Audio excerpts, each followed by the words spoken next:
like we got Santa here.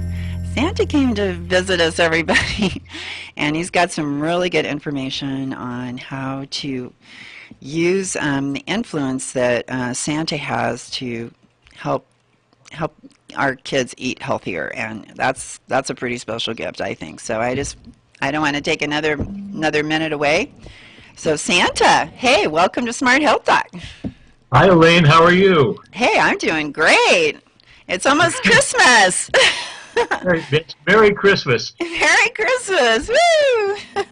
That's less than a week away. Yeah, it's coming up so fast. Oh my gosh. And Where did the year go? well, I know it was a kind of a tough year, so I'm not feeling too bad about saying bye-bye to 2016. But I'm hoping 2017 is going to be a good year. But it's kind of hard to be optimistic when you have all these things happening. But I know that we have some great people out there working to make this country stronger and better. And you're one of them, Santa. And you're looking out for our kids and the parents too, and being a great role model. Because I saw you in that Santa run. I tell you, you were looking pretty fit there. I was pretty impressed. That was 3,000 runners in San Diego, all dressed in Santa suits, at least dressed in the Coca-Cola colored Santa suit, the red suit with the white cuffs.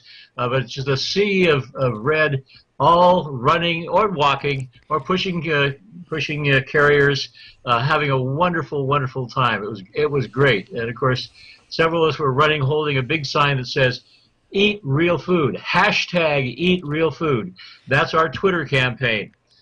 We're just like President-elect Trump here, except our slogan's a little different. His was something about taking America and making it great or something of that nature. Ours is simply, let's make America healthy again, just like it was prior to the advent of the fast food restaurants, the processed food industry, all the things that made things convenient, there's no question about that, and made things somewhat inexpensive, that's no question about that. But then when you add in the healthcare costs, it turns out to be more than just a net equal. It's very much lopsided on the health cost side. $1.4 trillion each year spent in America on completely preventable diseases, many of which have really ugly names like fatty liver disease, bleeding bowel syndrome, leaky gut, as well as the ones you all know, diabetes, heart disease, cancer, even dementia is now being linked to the bad diet we have. I'm with you, Santa. I'm with you 100%. And these are devastating diseases for people. They can kill you. I mean, if someone has a stroke, which that is the silent killer, high blood pressure is called the silent killer, and there are so many people that have that and diabetes and they don't even know it, which is really scary. And you have a stroke. I mean, if you don't die, you may lose your ability to talk, you may lose your ability to walk, and that's the kind of life that you're looking at from then on. So it's not that it's not possible to live, but it's definitely not the quality of life I think most people have in mind in their retirement years. A lot of people ask me, if it really was as bad as you say it is, why wouldn't somebody step in and do something? And I always tell them the story of the frog and the pot of boiling water. If you take a frog and you toss it into a pot of water that is boiling, the frog will jump right out. But if you take a frog and put it in just regular room temperature water, put the pot on the stove and turn up the heat, and the water starts rising up, the frog will adjust to the temperature and become impervious to the knowledge that he's getting warmer until it starts to boil and he dies. In other words, he never jumps out because he just gets used. The same thing happens to us. We have all the fast food and all the chicken McNuggets that have arsenic in them, that have they've been fed antibiotics to promote growth, which of course has developed a whole stream of super bugs that are antibiotic resistant, which can kill you. But we only get fat just a little bit at a time. The doctors that we work with at the University of California, San Francisco Medical School, and they're one of our largest supporters and backers, they have an interesting saying. They say, you don't get sick because you're fat. I'll repeat that. You don't get sick because you're fat. You get fat because you're sick. Well, you're not dramatically sick. You're just a little bit sick. And then your liver starts not functioning, and your pancreas starts not functioning, and your blood sugar goes up and down, et cetera, et cetera. And your body just gets a little bit sicker and a little bit sicker and a little bit sicker and a little bit until you finally do get diagnosed with fatty liver disease or diabetes or any of the number of other things that happen. It's not like ISIS, where ISIS comes into San Bernardino and 19 people were killed, and that's a tragedy. There's no question about it. But I guarantee you, if you add up the deaths that are caused by the fast food industry, the processed food industry, etc., they will kill more Americans this year and next year than ISIS ever will. But it doesn't get it's not dramatic, so it doesn't get the attention. But let's talk about what we do to try to get the kids onto good food, if you want to. Yeah, please. Go ahead. You got the floor, Santa. Give us some good info, because I want to make sure we got 20 minutes left, and I want to make sure we make the most of it. So go ahead and give us some good advice. Okay. Well, first I want to pick up on a couple things that I was taking notes as I was listening to the first half of your show.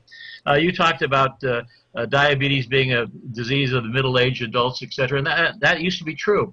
What also used to be true, in at least many of our minds, was what we used to call sclerosis of the liver.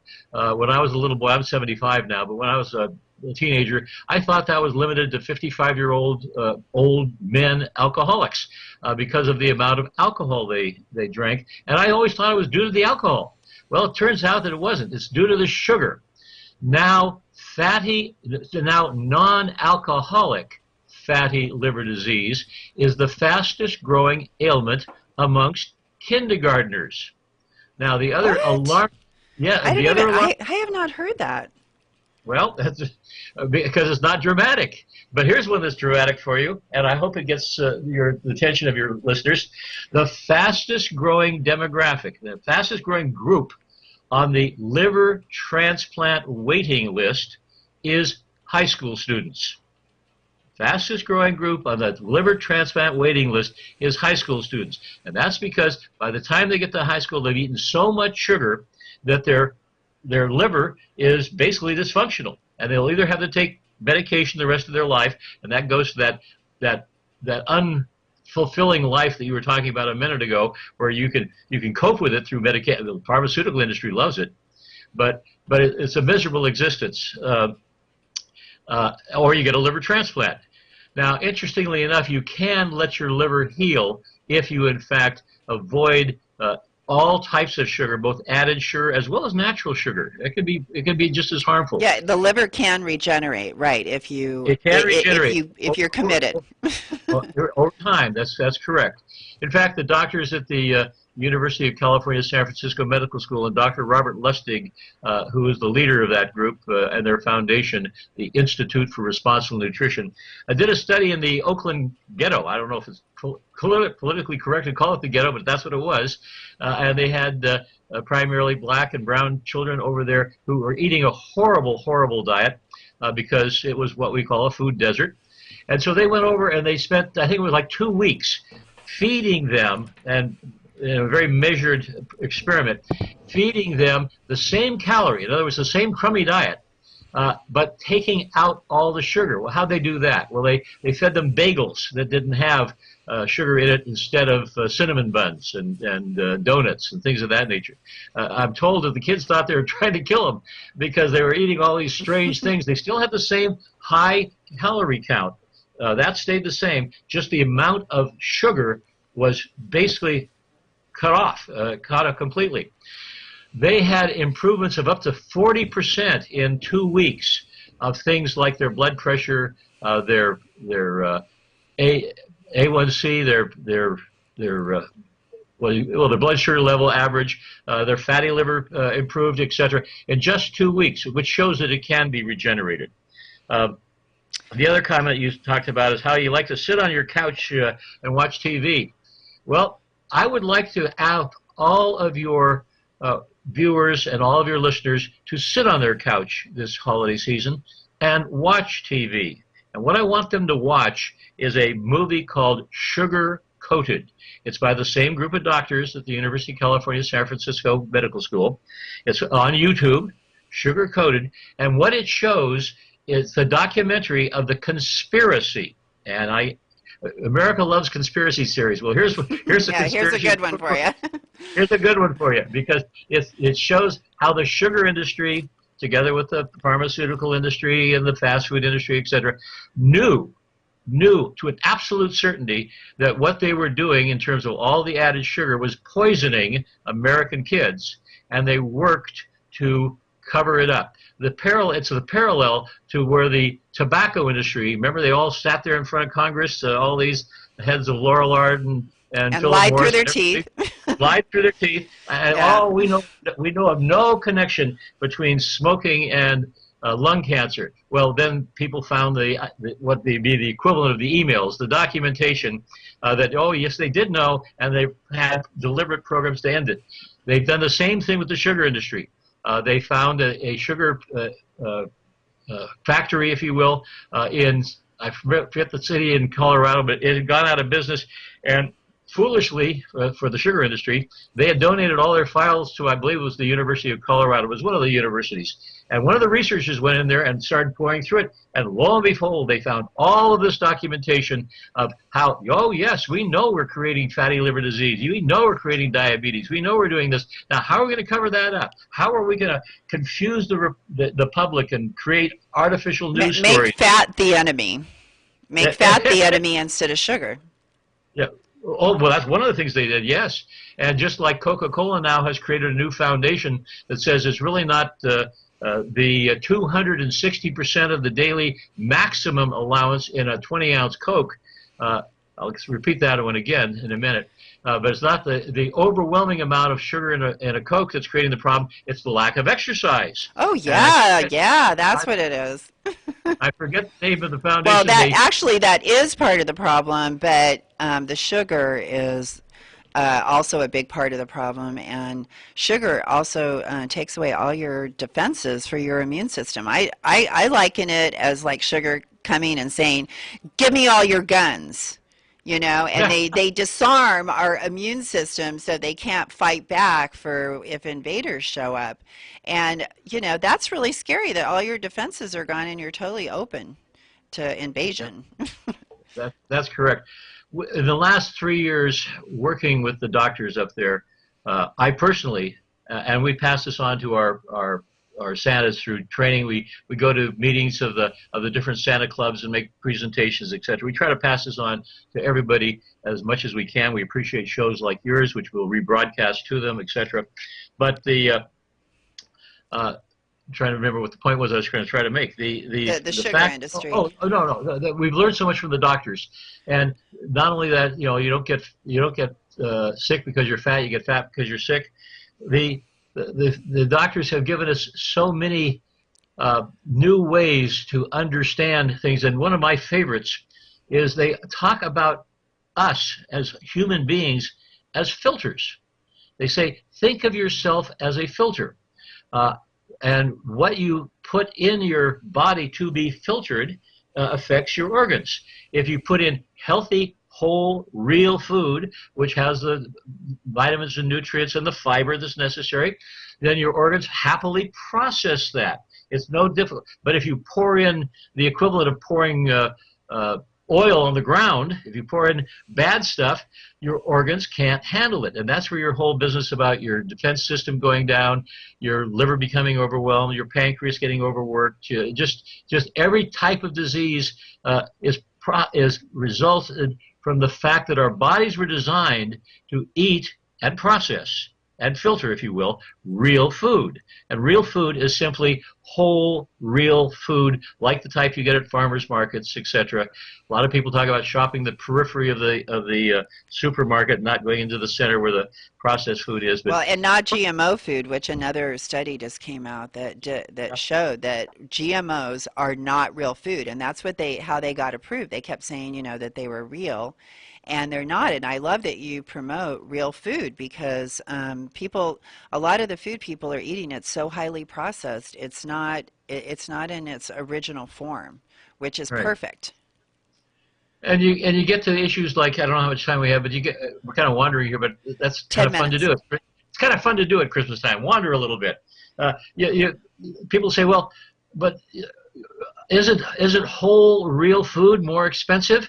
Well, first of all, if you add in the quality of life factors and the medical cost factors, it's dramatically cheap. That's number one. Number two, we as Americans spend far less as a percentage of our income on food than any other country. I mean, you go to any other country, they're spending a tremendous amount on food. We're very spoiled by the fact that we think we can go to Kentucky Fried Chicken and get a chicken. But then again, how is it that Kentucky Fried Chicken can have the $5 fill-up, which I think is what it's called, which is not only some put together chicken parts, if you will, but also is mashed potatoes and a butt cake, and maybe there's a little healthfulness uh, in the coleslaw that they put in as a side, but most of it's pretty bad. But how can it be so cheap? Well, one of the ways, and this goes, by the way, to the antibiotic and the superbug problem, one of the ways they do it is because they give the chickens growth enhancers, and that is both arsenic as well as antibiotics. It used to take about, 2-3 months to have a chicken. I was going to say 12 weeks. Yeah, to get to the period where you can slaughter it. And now, because of the growth enhancers, they can get a chicken that's ready to go in 6 weeks. Yeah, 6 So weeks. what we're basically eating is fat baby chickens. Oh, yeah, that's true. Which is almost enough to make you a vegan. I don't know. My wife and I. And then they process. Oh, go ahead. I'm sorry. What were you saying about Helen? Yes, Helen. I should end with Helen's new initiative. But my wife and I, people say, "What are you?" We say, "Well, we eat a Mediterranean diet, but we're also semi-paleo, meaning we do eat chicken, we do eat ducks, we do eat a lot of fish." We do eat some four-legged meats. We'd buy a goat and a lamb from the Future Farmers of America, the high school kids, at our county fair every year and have it butchered. So we have a lot of goat meat, which is really delicious, by the way. Americans don't eat a lot of goat, but it's really fantastic. It's not gamey. It doesn't have very much fat in it, and we eat a lot of. Well, There's good Mexican dishes where they use goat. Absolutely, and there's great African dishes. Oh, if you're I've never tried that. If you're into the spices that the Africans eat in Morocco and places like that, they eat great goat.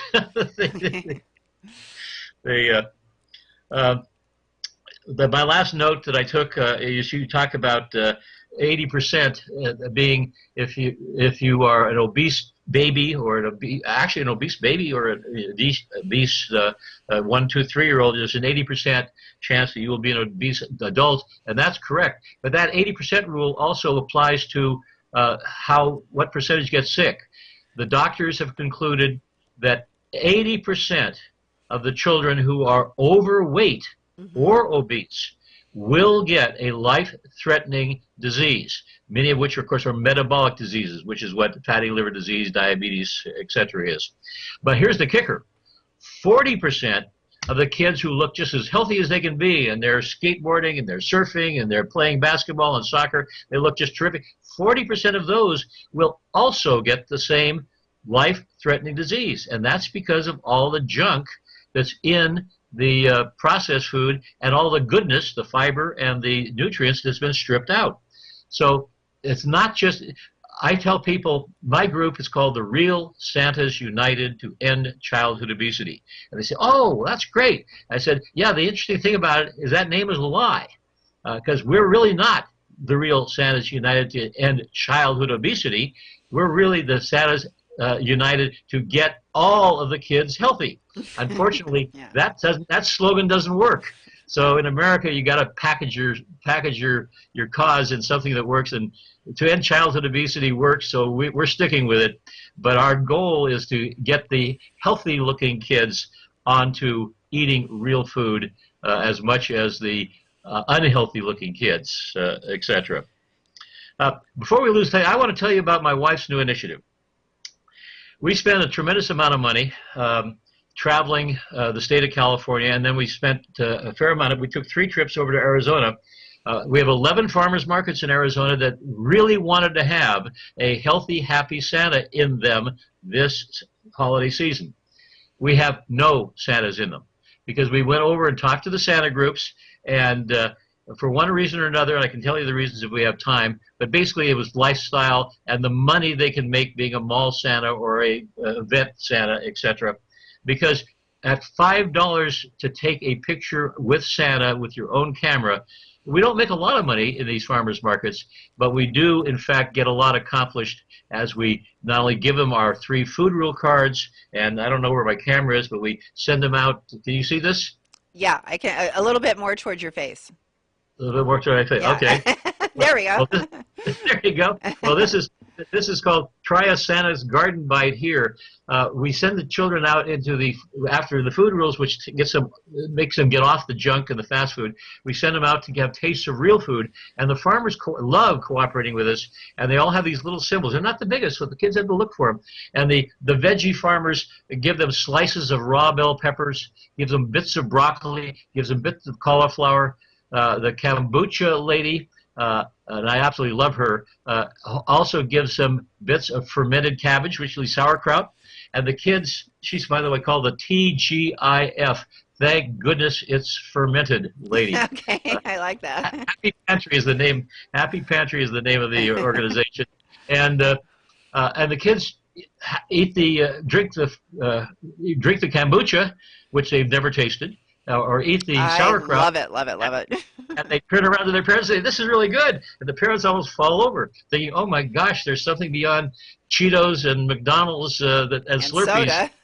and soda that the kids will have." So and that is like so good for them.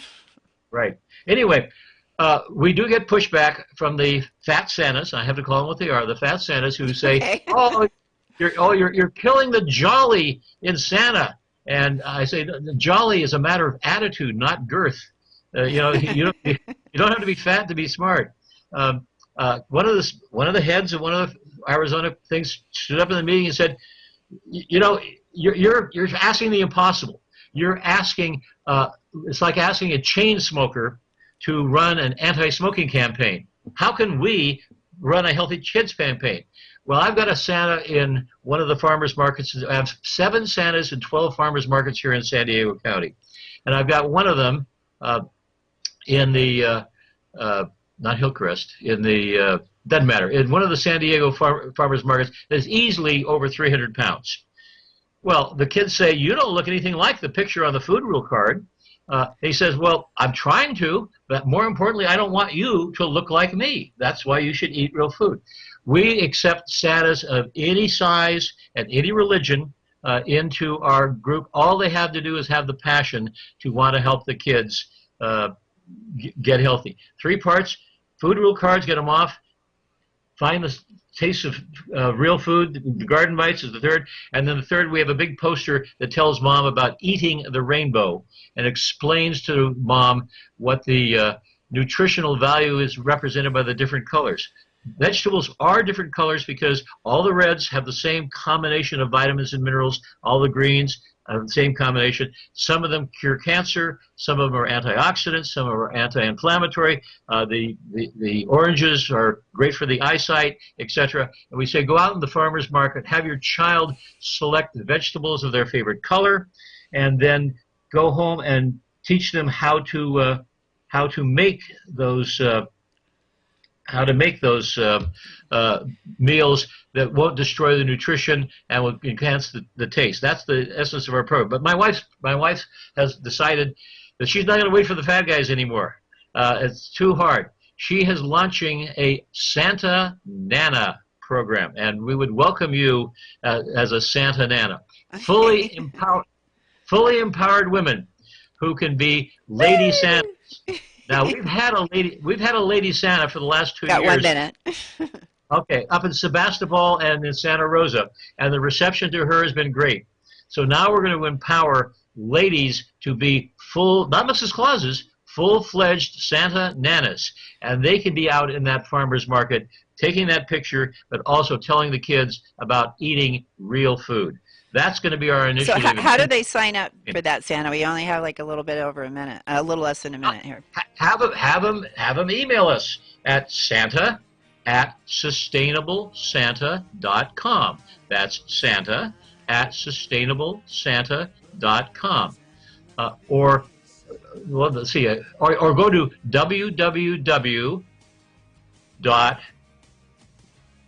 RESPONSIBLEFOODS.org/Santas. That's www.responsiblefoods.org/Santas. My contact information. That, by the way, is a website that's run again by the same doctors at the University of California, San Francisco. Great resource, great resource. And so are you, Santa, and you totally make my day and my Christmas. So we're very grateful for you and all your other Santas.